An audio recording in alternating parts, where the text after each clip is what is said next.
अस्सलाम वालेकुम। क्या हाल है दोस्तों? ठीक ठाक, उम्मीद करती हूँ आप खैरियत से होंगे। मैं भी खैरियत से हूँ। आज मैंने बनाए हैं कबाब। ये रेशेदार मैंने कबाब बनाए हैं। ये रेशा कबाब है। रेशादार कबाब किस तरीके से सॉफ्ट बनते हैं, किस तरह से जूसी बनते हैं, ये मैं आपको आगे रेसिपी में बताऊँगी। आइए जनाब, अब इसको स्टार्ट करते हैं। ये लिए है तकरीबन मैंने जो है 400 ग्राम चिकन बोनलेस। इसके मैंने छोटे छोटे पीसेस इसलिए कर लिए हैं क्योंकि इसके रेशे जो है ज़्यादा बड़े ना हों, मीडियम साइज़ का रेशा हो। और ये मैंने दाल भिगो के रख दी थी आधे घंटे के लिए। ये चना दाल मैं इसमें मिक्स कर रही हूँ जनाब। ठीक हो गया। उसके बाद अब मैं कुछ ऐड करूँगी इसके अंदर मसाले। ये देखें, ये थोड़ी सी सॉफ्ट है क्योंकि आधे घंटे से इसको भिगो के रखा हुआ था। ये लिए है मैंने जो है 1 टीस्पून नमक। और ये लाल मिर्च मैंने जो है पूरा टीस्पून नहीं लिया, थोड़ा सा कम है। ये हल्दी ली है। लाल मिर्च क्यों कम डाली ये आपको मैं आगे बताऊंगी। ये साबुत मैंने जो है सूखा धनिया लिए है। ये गरम मसाला है। इसमें जो है जायफल जावित्री और खुशबूदार मसाले भी इसमें ऐड हैं इसमें। और ये लिया है मैंने ज़ीरा पाउडर और ये बड़ी इलायची। और ये लिए अदरक के चंद पीसीस साबुत इसलिए डाल रही हूँ। और ये लिए है जो है लहसुन, और इसमें पानी ऐड कर देंगे क्योंकि साबुत इसलिए डाल रहे हैं। और लास्ट में इसको जो है कूटने के साथ हम लोग कूट लेंगे। ठीक हो गया जनाब। साबुत मसाले भी इसलिए ऐड किए हैं क्योंकि ये खुशबूदार होते हैं और इनका टेस्ट अच्छा होता है। ये देखिए पानी ऐड किया है तकरीबन 1.5 लीटर पानी ऐड किया है ताकि अच्छी तरह से गोश्त गल जाए। और इसको हमने सीटी पे तकरीबन मैंने 20 मिनट के लिए रख दिया था। अब इसको हम लोग देखें, ये देखें पानी माशाल्लाह खुश्क हो चुका है और गोश्त भी बहुत ज़्यादा सॉफ्ट है। ये देखें कूटने के साथ आप लोग ने इसको कूट लेना है। फिर मज़ीद इसको 10 मिनट के लिए आपने ठंडा कर लेना है। ठंडा करने के बाद मज़ीद अच्छी तरह से आपने इसको कूट लेना है और इसका रेशा रेशा अलग हो जाएगा। एक बाउल लिया है हम लोगों ने। बाउल के अंदर ये सारा जो चिकन है ठीक हो गया, इसको हम इसमें ऐड कर देंगे। फिर जो है चंद एक मसाले ऐसे हैं जो हम इसको पकने के बाद इसमें ऐड करेंगे।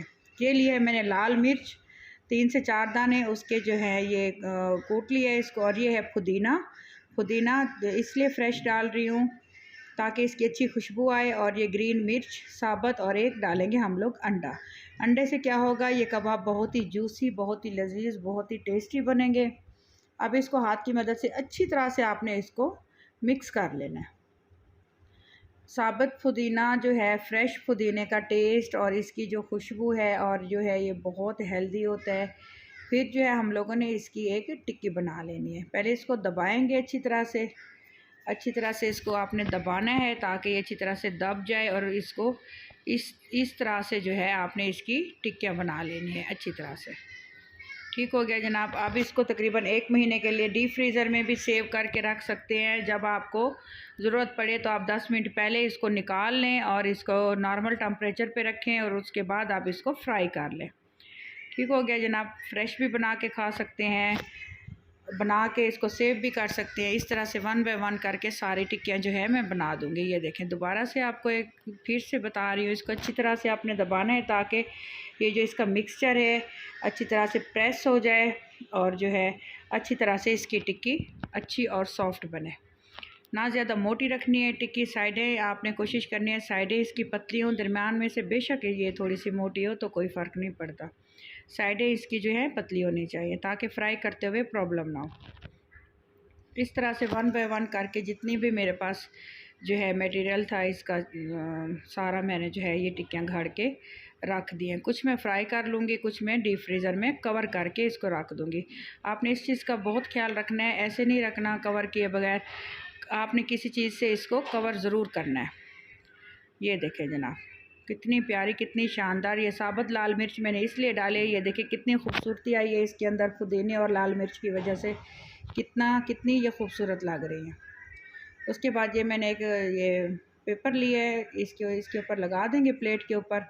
और इसी तरह से जो है आप इसको 1 हफ़्ते के लिए तकरीबन 1 महीने के लिए जो है आप इसको सेव करके अच्छी तरह से डीप फ्रीज़र में रख सकते हैं। फिर जब आपने इसको फ्राई करना हो तो फ्राई करने से 10-15 मिनट पहले निकाल के रख दें, तो फिर आप इसको ऑयल के अंदर फ्राई कर लें। ये देखें जनाब, अब मैंने ऑयल को गर्म किया है। ऑयल को मीडियम टू लो फ्लेम पे मैंने गर्म किया है। ज़्यादा ऑयल गर्म नहीं करना, नॉर्मल गर्म करना है। इसके अंदर हमने टिक्कियाँ 1 बाय 1 करके फ्राई कर लेनी है। आपको ये याद रखना चाहिए कि ये ऑलरेडी कुकड है। इसको हमने ज़्यादा पकाना नहीं है, सिर्फ इसके ऊपर खूबसूरती लेके आनी है अच्छी अच्छी, और जो है इसकी अच्छी और प्यारी लुक आनी चाहिए। फ्राई की ज़्यादा जलाना नहीं है इसको, अच्छी तरह से आपने इसको लो फ्लेम पे 3 से 4 मिनट तकरीबन टाइम लगेगा, आपने फ्राई कर लेना है। ये देखें जनाब कितनी माशाल्लाह प्यारी और कितनी शानदार लग रही है। तकरीबन 3 मिनट मैंने इसको, 2 मिनट एक साइड को पकाया, 2 मिनट दूसरी साइड को, 3 से 4 मिनट में ये हमारे जो है शामी कबाब हमारे रेडी हो चुके हैं। चिकन की टिक्कियाँ हमारी रेडी हो चुकी हैं। चिकन शामी कबाब बहुत ही लजीज़, बहुत ही शानदार, बहुत ही खूबसूरत। जनाब आपको अगर ये मेरी रेसिपी पसंद आ रही हो जनाब, अगर आप चैनल पे नए हों तो मेरे चैनल को ज़रूर सब्सक्राइब कर दीजिएगा और लाइक्स और कमेंट भी कर दीजिएगा।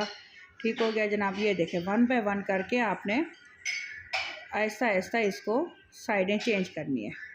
ये 2 मिनट के बाद इसकी देखें ये लुक है, और अगले 2 मिनटों में जो इसकी दूसरी साइड है उसकी लुक मैं आपको चेक करवाती हूँ।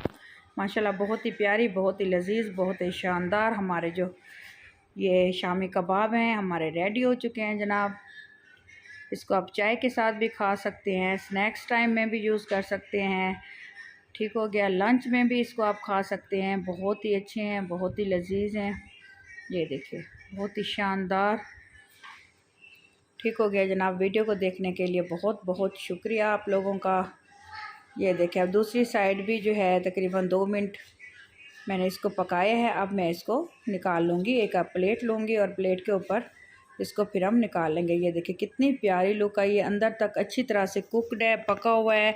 और ये देखिए पुदीना और लाल मिर्च और सूखा धनिया किस तरीके से आप जो है इसकी खूबसूरती लेके आए हैं, कितने ये खूबसूरत लग रहे हैं। ये देखें जनाब अब हम 1 बाय 1 करके इसको प्लेट के ऊपर निकाल के रख देंगे। माशाल्लाह माशाल्लाह से हमारे शामी कबाब जो है पक चुके हैं। बहुत ही प्रेजेंटेशन अच्छी होनी चाहिए इसकी, जो है सबसे मेन बात होती है।